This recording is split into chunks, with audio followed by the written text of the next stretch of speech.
Andhra Pradesh intermediate exams కు సంబంధించి time table అయితే క్లియర్ గా చూద్దాం. సో డేట్స్ అయితే క్లియర్ గా చెప్తాను నేను. దాని గ్యాప్ ఎలా ఉందో మీరు ఒకసారి అబ్జర్వ్ చేయండి. చదువుకోవడానికి మంచి టైం అయితే ఉంది, 100% గ్యాప్ వస్తుంది కాబట్టి. సో నచ్చినట్లయితే లైక్ చేయండి, మీ ఫ్రెండ్ వాళ్ళు కూడా షేర్ చేయండి, తప్పకుండా స్కిప్ చేయకుండా చూస్తున్నాడు, ఒక లైక్ ఇవ్వండి. సో ఫస్ట్ ఇయర్ ఎగ్జామ్స్ కి సంబంధించి అన్ని క్లియర్ గా చూద్దాం. ఫస్ట్ 1వ తారీఖు ఫస్ట్ ఇయర్ ఎగ్జామ్ జరుగుతుంది. 9 నుంచి 12 గంటల వరకు, అంటే 9 to 12 ఎగ్జామ్ జరగబోతోంది.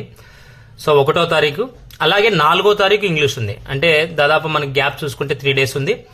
అలాగే 6th మ్యాథమెటిక్స్ 1A ఉంటుంది. 9th మళ్ళీ మ్యాథమెటిక్స్ 1B ఉంటుంది. మళ్ళీ 12th ఫిజిక్స్, 14th కెమిస్ట్రీ ఉంటున్నాయి. సో దాదాపు చూసినట్టయితే ఫస్ట్ ఎగ్జామ్కి ఒక 3 days వస్తుంది. ఒక 2 days మళ్ళీ 1 day ఖచ్చితంగా ఇక్కడ మ్యాథమెటిక్స్కి వస్తుంది. సో 6 to 9 అంటే మళ్ళీ 2 days వస్తుంది. ఇక్కడ 9 to 12 అన్నప్పుడు 10, 11, 2 days మనకి అక్కడ క్లియర్గా ఉంటుంది. సో ప్రతి ఎగ్జామ్ కూడా క్లియర్గా ఉందన్నమాట. 16th వచ్చేసి పబ్లిక్ అడ్మినిస్ట్రేషన్ ఎగ్జామ్ ఉంటుంది. అలాగే 19th వచ్చేసి మోడర్న్ లాంగ్వేజెస్ జరుగుతాయి ఫస్ట్ ఇయర్కి సంబంధించి. అలాగే ఇప్పుడు సెకండ్ ఇయర్కి సంబంధించి క్లియర్గా చూద్దాం. సో 2వ తారీఖు వచ్చేసి మార్చి 2వ తారీఖు సాంస్క్రిట్ లేదా తెలుగు ఉంటాయి. అలాగే 5th ఇంగ్లీష్ ఎగ్జామ్ జరుగుతుంది. అంటే దాదాపు ఇక్కడ 3 days మనకు టైం ఉంటుంది చదువుకోవడానికి ఇంగ్లీష్కి. తర్వాత 7th మ్యాథమెటిక్స్ 2A జరుగుతుంది సెకండరీ వాళ్ళకి సంబంధించి. సో మళ్ళీ 11th ఉంది. అంటే దాదాపు 8, 9, 10 3 days వస్తుంది. మ్యాథమెటిక్స్ 2Bకి సంబంధించి అయితే 3 days గ్యాప్ దొరుకుతుంది, హ్యాపీగా చదువుకోవచ్చు. సో మరి తర్వాత 13th ఫిజిక్స్ ఉంటుంది.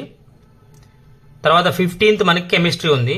తర్వాత 18th పబ్లిక్ అడ్మినిస్ట్రేషన్ ఎగ్జామ్ జరుగుతుంది. 20 వచ్చేసి మోడర్న్ లాంగ్వేజెస్ జరుగుతాయి అనమాట. సో ఈ విధంగా అయితే ఉన్నాయి. సెకండ్ ఇయర్స్ కూడా చాలా వరకు గ్యాప్ ఉంది కాబట్టి ఖచ్చితంగా ఈ గ్యాప్స్ లో చదువుకొని ఎటువంటి సప్లీ లేకుండా హ్యాపీగా పాస్ అయ్యే టైం టేబుల్ అయితే ఇక్కడ మనకి క్లియర్ గా కనపడుతుంది. గ్యాప్ ఉంది కాబట్టి సో మోస్ట్లీ ఎవరు కూడా ఫెయిల్ అవ్వరు. మోస్ట్లీ ఇంపార్టెంట్ చదువుకున్న ప్రతి ఒక్కరు కూడా పాస్ అయ్యే ఛాన్సెస్. మరి first ethics and human values exam ఉంది. అలాగే ఎన్విరాన్మెంటల్ ఎడ్యుకేషన్ సంబంధించిన ఎగ్జామ్స్ కూడా ఉన్నాయి కాబట్టి ఇవి ఫిబ్రవరి 2వ తారీఖు జరుగుతాయి.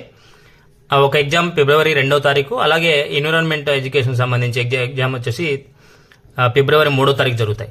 సో మరి సెకండ్ ఇయర్కి సంబంధించి ప్రాక్టికల్స్ అయితే ఖచ్చితంగా 11వ తారీఖు ఫిబ్రవరిలో స్టార్ట్ అయ్యి 20 ఎండ్ అవుతాయి అనమాట.